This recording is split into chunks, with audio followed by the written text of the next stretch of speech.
നടക്കേണ്ട ഒരു സാഹചര്യം. റാലി നടന്ന പ്രദേശം സജയൻ, അത് ഇത്രയധികം ജനങ്ങളെ ഉൾക്കൊള്ളാൻ പറ്റാത്ത ആണോ, അതോ ഇത്രയധികം ആളുകളെ അവർ പ്രതീക്ഷിച്ചില്ല എന്നുള്ളതാണോ മനസ്സിലാക്കേണ്ടത്? ഇത് പോലീസിനെയൊക്കെ അറിയിച്ച് നടത്തുന്ന ഒരു റാലി കൂടിയാണല്ലോ. തീർച്ചയായും, അതായത് പോലീസിന്റെ സഹകരണമില്ല എന്ന ഒരു പരാതി വിജയുടെ പാർട്ടിയുടെ ഭാഗത്തു നിന്നുണ്ട്. അതായത് ഭരണപക്ഷമായ DMK വിജയുടെ ഈ രാഷ്ട്രീയ മുന്നേറ്റത്തിന് ഭയപ്പെടുന്നു എന്ന ഒരു ആരോപണം ഉണ്ടായിരുന്ന സാഹചര്യത്തിലാണ് റാലി നടക്കുന്നത്. ഇന്ന് അതേപോലെ നാമക്കൽ റാലി കഴിഞ്ഞ് കരൂരിൽ 11:30 മണിക്ക് നടക്കേണ്ട ഈ റാലിയാണ് രാത്രി 7 മണിയോളം കഴിഞ്ഞ് അവിടെ പ്രസംഗിക്കുകയുണ്ടായി. അപ്പോഴാണ് ആ നിയന്ത്രണമായ തിക്കിലും തിരക്കും ബാരിക്കേഡുകൾ, അതേപോലെ കെട്ടിടങ്ങളുടെ മുകളിൽ പല ഭാഗത്തു നിന്ന് അപകട സാധ്യതയുള്ള പല ഭാഗങ്ങളിലും തിക്കിലും തിരക്കിലും സ്ത്രീകളും കുട്ടികളും നിറഞ്ഞു കവിഞ്ഞ ഒരു സാഹചര്യത്തിലാണ് വിജയ് പ്രസംഗിക്കുമ്പോൾ പലരും കുഴഞ്ഞു വീഴാൻ തുടങ്ങുന്ന സാഹചര്യത്തിൽ വിജയ് തന്റെ പ്രസംഗം അവസാനിപ്പിച്ച് ആംബുലൻസ് വരാൻ നിർദ്ദേശിച്ചതിന് ശേഷം അവിടെ നിന്ന് തന്റെ വാഹനത്തിൽ മടങ്ങുകയായിരുന്നു. ഇതിനെ തുടർന്നാണ് 50-ലധികം പേർ കുഴഞ്ഞു വീഴുകയും അവരെ സമീപത്തുള്ള ആശുപത്രികളിലേക്ക് കൊണ്ടെത്തുകയും ഇപ്പോൾ കിട്ടിയ വിവരമനുസരിച്ച് 29ഓളം പേർ കുട്ടികൾ, 3 കുട്ടികളടക്കം 29 സ്ത്രീകളും അടക്കം 29ഓളം പേർ മരിച്ചു എന്നാണ് നമുക്ക് കിട്ടുന്ന വിവരം.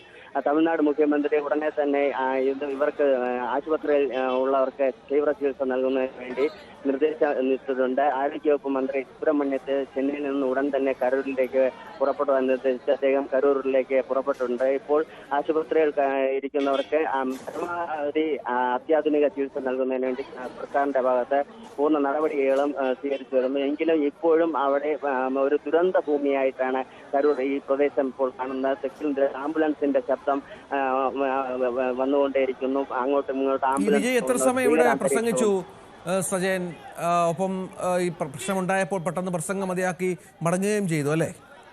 അതെ, തീർച്ചയായും ഈ അന്തരീക്ഷം നിയന്ത്രണാതീതമാണെന്ന് അദ്ദേഹം തന്നെ മനസ്സിലാക്കിയെന്നാണ് നമുക്ക് കരുതാൻ. അതായത് ഒരു 15 മിനിറ്റ് പോലും വിജയ് അവിടെ പ്രസംഗിക്കാൻ സാധിച്ചില്ല. അതിനിടയിൽ അവിടെ പലരും കുഴഞ്ഞു വീഴുന്നത് കണ്ട് അദ്ദേഹം തന്റെ പ്രസംഗം അവസാനിപ്പിച്ചതോടൊപ്പം ഉടൻ തന്നെ ആംബുലൻസ് വരുത്തുന്നതിന് വേണ്ടി പ്രവർത്തകരോടും അതിന്റെ സംഘാടകരോടും അദ്ദേഹം നിർദ്ദേശിച്ചതിന് ശേഷമാണ് അവിടെ നിന്ന് പുറപ്പെട്ടത്. കുറച്ചു നേരം കൂടി വിജയ് അവിടെ ഉണ്ടായിരുന്നാൽ കൂടുതൽ അപകടങ്ങൾ സംഭവിക്കാനുള്ള സാധ്യത അദ്ദേഹം അറിഞ്ഞുകൊണ്ട് തന്നെയായിരിക്കണം പ്രസംഗം അവസാനിപ്പിച്ച് അവിടെ നിന്ന് കടന്നത്. എന്തായാലും തമിഴ്നാട്ടിനെ ഞെട്ടിക്കുന്ന ഒരു സംഭവമാണ് കരൂരിൽ നിന്നുണ്ടായിരിക്കുന്നത്.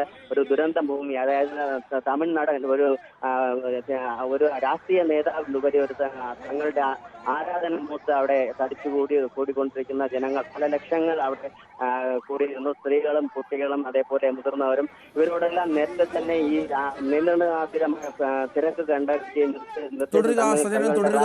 ഏതായാലും വലിയ ദുരന്തം സംഭവിച്ചിരിക്കുന്നു. ആ ദൃശ്യങ്ങളിലേക്ക് ഒന്ന് പോകണം. ആശുപത്രിയിൽ ഉള്ള ദൃശ്യങ്ങൾ, ഏറ്റവും പുതിയ ദൃശ്യങ്ങളാണ് പ്രേക്ഷകർ കാണുന്നത്.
വിജയിയുടെ കരൂരിലെ റാലിയിലാണ് ഇത്ര വലിയ ദുരന്തം സംഭവിച്ചിരിക്കുന്നത്.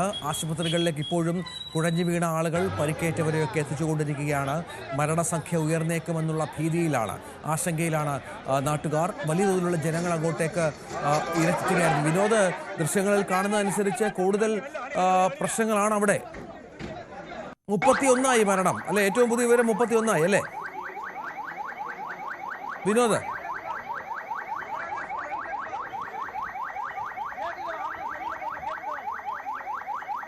വിനോദ 31 മരണമല്ലേ ഏറ്റവും പുതിയ വിവരം അനുസരിച്ച്?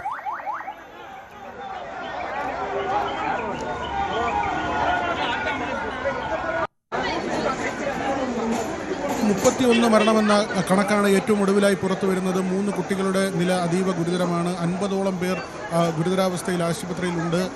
ഈ ഒരു തരത്തിലുള്ള കണക്കുകൾ പുറത്തു വരുന്നു. ഇനിയും മരണസംഖ്യ ഉയരും എന്ന സൂചനകളാണ് പുറത്തു വരുന്നത്. മാത്രമല്ല വിവിധ ആശുപത്രികളിലായി ഇവരെ പ്രവേശിപ്പിച്ചിട്ടുണ്ട്. നേരത്തെ സൂചിപ്പിച്ചതുപോലെ തന്നെ ഈ റാലിക്ക് അനുമതിയില്ലായിരുന്നു എന്ന തരത്തിലുള്ള വിവരമാണ് ഇപ്പോൾ തമിഴ്നാട് പോലീസിൻ്റെ ഭാഗത്ത് നിന്ന് ആ തരത്തിലുള്ള വിവരം വരുന്നു. നാമക്കലും കരൂരുമായി 2 റാലികളാണ് ഇന്ന് നിശ്ചയിച്ചിരുന്നത്. നേരത്തെയും റാലി നടന്ന ഇടങ്ങളിലൊക്കെ തന്നെ ഈ ആൾക്കൂട്ടത്തിൻ്റെ ബുദ്ധിമുട്ടുണ്ടായിരുന്നു. മാത്രമല്ല ഇതൊരു രാഷ്ട്രീയമായ പോരാട്ടമായി മാറിയിരുന്നു. നേരത്തെയുള്ള റാലികളിൽ ചിലയിടങ്ങളിൽ വൈദ്യുതി ബന്ധം നഷ്ടമായപ്പോൾ അത് വിജയ് ബോധപൂർവം DMK ചെയ്യുന്നതാണെന്ന് ആരോപണം ഉന്നയിച്ചിരുന്നു. BJP സർക്കാരാണ് BJP ആണ് ഇത്തരത്തിലൊരു പരിപാടി സംഘടിപ്പിച്ചതെങ്കിൽ ഇങ്ങനെ വൈദ്യുതി ബന്ധം ഇല്ലാതാക്കുമായിരുന്നു എന്ന ചോദ്യമൊക്കെ രാഷ്ട്രീയമായി വിജയ് ഉയർത്തുന്ന സാഹചര്യമുണ്ടായിരുന്നു. ഇന്നിപ്പോൾ പ്രസംഗം അവസാനിപ്പിച്ച് വിജയ് മടങ്ങിയിട്ടുണ്ട്. ഇതിൽ വിജയുടെ പ്രതികരണം വളരെ പ്രധാനപ്പെട്ടതാണ്. കാരണം 2 തരത്തിലുള്ള ആരോപണങ്ങൾക്കുള്ള സാധ്യതയുണ്ട്. ഇതിപ്പോൾ വിജയ്ക്ക് നേരെ അനുമതിയില്ലാതെ റാലി നടത്തി അപകടം ക്ഷണിച്ചു വരുത്തിയെന്ന തരത്തിലുള്ള സ്ത്രീകളെയും കുട്ടികളെയും ഒക്കെ പങ്കെടുപ്പിച്ചുകൊണ്ട് ബോധപൂർവം അല്ലെങ്കിൽ അത്തരത്തിൽ രാഷ്ട്രീയമായ മാത്രം കാഴ്ചപ്പാടോടുകൂടി ഇത്തരമൊരു റാലി നടത്തിയെന്ന ആരോപണം DMKയുടെയും മറ്റ് കക്ഷികളുടെയും ഭാഗത്തു നിന്ന് വരാനുള്ള സാധ്യത. അതേസമയം ഇതിലൊരു അട്ടിമറി ആരോപിക്കാനുള്ള സാധ്യതയുമുണ്ട്. ഈ റാലി മനഃപൂർവ്വം നശിപ്പിക്കുന്നതിന് വേണ്ടി തൻ്റെ രാഷ്ട്രീയ യാത്ര ഇല്ലാതാക്കുന്നതിന് വേണ്ടി DMK ആസൂത്രിതമായി നടത്തിയ ഒരു കാര്യമാണ് എന്നൊക്കെ ഉള്ള ആരോപണങ്ങൾ ഒരുപക്ഷെ TVKയുടെ ഭാഗത്തു നിന്നും ഉയർന്നു വരാം. കാരണം ഇതുവരെയുള്ള ആരോപണ പ്രത്യാരോപണങ്ങളുടെ കാര്യങ്ങൾ പരിശോധിക്കുമ്പോൾ ആ നിലയ്ക്കായിരുന്നു രാഷ്ട്രീയ പ്രതികരണങ്ങൾ ഉണ്ടായിരുന്നത്. ഇപ്പോൾ മനു ഭരത്ത് കൂടി നമുക്കൊപ്പം ചേരുന്നു. മനു, അവിടുത്തെ ഇന്നത്തെ ഈ റാലിയുമായി ബന്ധപ്പെട്ട് ഏതെല്ലാം പോയിന്റുകളിലായിരുന്നു ഇവർക്ക് ഈ ആളുകൾ തടിച്ചുകൂടിയത്? അവിടുത്തെ ഒരു ഗതാഗത നിയന്ത്രണം എങ്ങനെയായിരുന്നു? ഇപ്പോഴത്തെ ഒരു സ്ഥിതി എന്താണ്? വിനോദ്, ഈ രാവിലെ തന്നെ ഒരു യോഗം അവിടെ നാമക്കല്ലിൽ നിശ്ചയിച്ചിരുന്നു. അത് ആദ്യം നിശ്ചയിച്ച സ്ഥലത്ത് നിന്ന് മാറ്റേണ്ട ഒരു സാഹചര്യം ഉണ്ടായി. ആൾക്കൂട്ടം KS തിയേറ്ററിലേക്ക് പിന്നീട് അവിടേക്ക് മാറ്റുകയാണ് ഉണ്ടായത്. ആദ്യം മധുരവീരൻ ക്ഷേത്രത്തിന് സമീപം ആണ്, പൊയ്യേരിയിൽ നാഷണൽ ഹൈവേക്ക് സമീപമാണ് ഈ യോഗം നടത്താൻ ആദ്യം തീരുമാനിച്ചതെങ്കിലും പിന്നീട് അവിടെ വലിയ ആൾക്കൂട്ടം എത്തിയതിനെ തുടർന്ന് അവിടുന്ന് KS തിയേറ്ററിലേക്ക് മാറ്റുകയായിരുന്നു. സെപ്റ്റംബർ 13 തൊട്ട് വിജയ് നടത്തുന്ന എല്ലാ യാത്രകളിലും ഇതുപോലെ അരിയല്ലൂരിലും അതുപോലെ നാഗയിലും തിരുവാവൂരിലുമൊക്കെ സമാനമായ രീതിയിൽ വലിയ ആൾക്കൂട്ടം വന്നതിനെ തുടർന്ന് പോലീസ് ഇത് വ്യക്തമായ മുന്നറിയിപ്പ് നൽകി. പക്ഷേ ഇവിടെയെല്ലാം വിജയ് അനുകൂലികൾ മുന്നോട്ട് വെച്ച ഒരു ആക്ഷേപം, തങ്ങളെ ഭയക്കുന്നു സർക്കാർ, ജനങ്ങൾ വിജയെ കാണാൻ ആഗ്രഹിക്കുന്നു എന്നതുകൊണ്ട് തന്നെ അവരെ തടയുന്നു എന്നൊക്കെയുള്ള ആക്ഷേപങ്ങൾ വയ്ക്കുന്നു. ഏതായാലും ഈ തമിഴക വെട്രി കഴകത്തിൻ്റെ ഇന്നത്തെ ഈ യാത്ര ഇത്രയും വലിയ